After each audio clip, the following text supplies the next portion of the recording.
Shalom everybody. In today's video, we'll be discussing the secret of Melachim, that is to say, the angels. I've received many requests to the nature and proper application of how we should understand the angels. So I've decided to make this video and perhaps a series of videos discussing their intricacies. So with that being said, let us begin.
The book that I will be citing from is called Brit Minocha. We can see here, when discussing the Hekalot of the world of Beria, which each constitute a name of Yud-Ke Vav-Ke, coupled with varying vowels or nikud as to the pronunciation, that every single one of these nikud personify a different melach. For example, this first here is called Nikud Arashon, the first Nikud Malkut Bria, the Malchus of Beria. We'll notice here a list of angels and a list of a classification of different angels.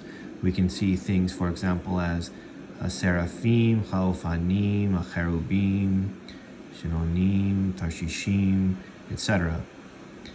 In particular, we will be discussing today the secret of Ishim, or the Ishim.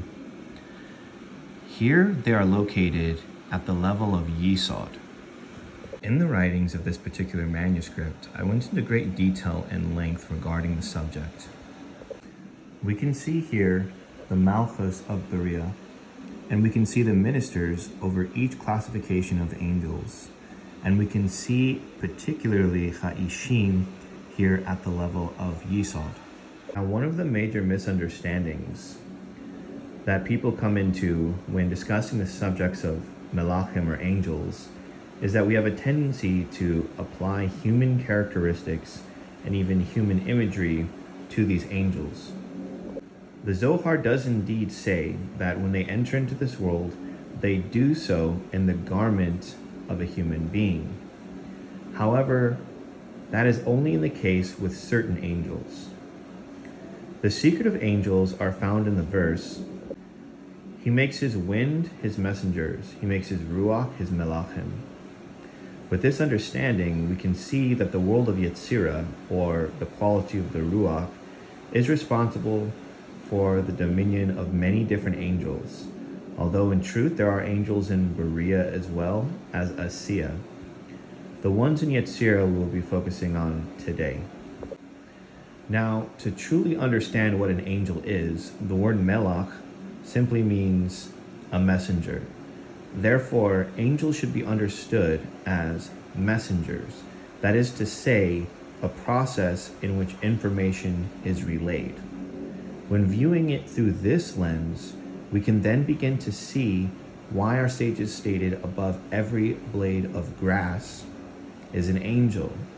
For an angel carrying a message simply means the relaying of information and the processing of information resulting into actions by which, for example, the plant reaches for the light of the sun, Thus we can see angels as forces by which everything is carried out here down below in the world of Asiya. And this is in alignment with what was said by Rabbi Nachman of Breslov inside of his Likutei HaMoran, where he equated the angels in relation to the planets as a soul is to the body. With this basic introduction in regard to the nature of angels and explaining them as messengers or relaying of information via forces, we can understand one other level. It should be understood that Atzilus, or the world of emanation, shines all of its lights or emanates all of its lights into the world of Berea, which is called Ma'aseh Bereshis, or the workings of creation, where all of the constructs lay. And these lights are further restricted to enter into the world of Yetzirah, which is called Ma'aseh Merchavot, the workings of the chariots. And it is precisely here where these angels are made manifest. And these in turn reflect and shine down into Asiya, which is Ma'aseh Asiyot, or the workings of action. Now, Ma'aseh Merchavot is the secret of he makes the wind his messengers, the Ruach his Melachim. We should understand this as the various aspects of his will, once it's been restricted and differentiated, the will of the Ein Sof Baruch Hu, after it has been restricted into the world of Atzilus, divided and restricted into the world of Berea, then enters into the world of Yetzirah, in which his Ruach then becomes differentiated into different relayings of information, different forces which then animate and propel all of the actions in this world.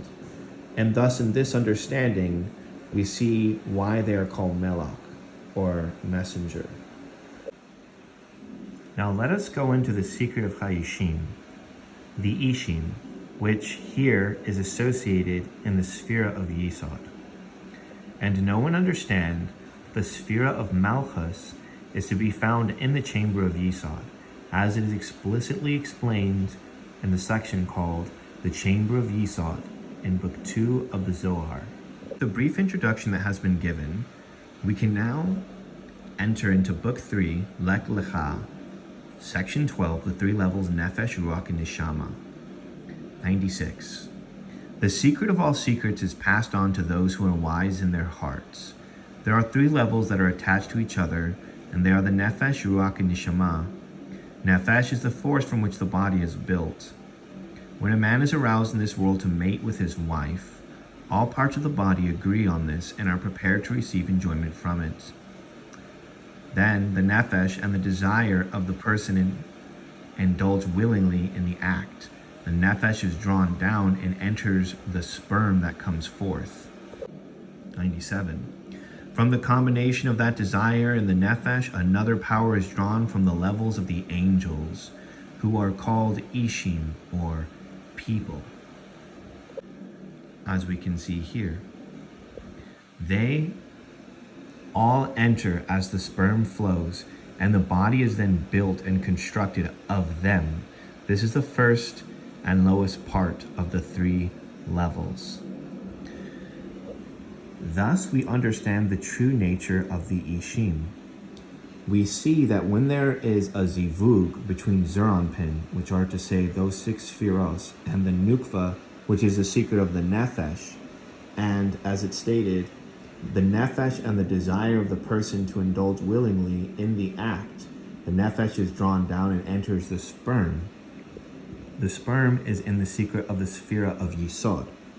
And Ha'ishim means the people, because as it states, and from the combination of that desire and the Nefesh, another power is drawn from the levels of the angels, which are the Ishim, who are called Ishim people.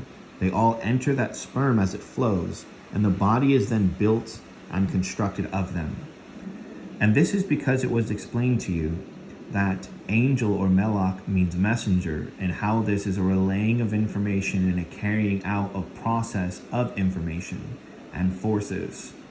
And here we see that the angel is called Ishim, which means people, because these angels are responsible for building sperm into the human being. It's the force, the process, the informational relay by which sperm is transformed into a human being.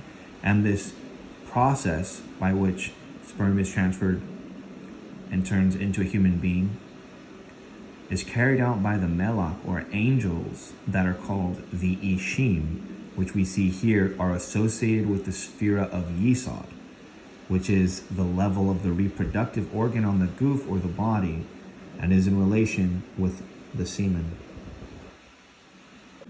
98 continues, and because the nefesh offers a sacrifice by attaching itself to the foundation of the body, which is offered as a sacrifice to atone for the neshama, then part of it is offered to those grades that are considered as Ishim, because part of the nefesh, meaning the ruach of the nefesh, is drawn down from them, as it is written, "My offering and my bread for my fire, Ishai," which means to the Ishim, these angels.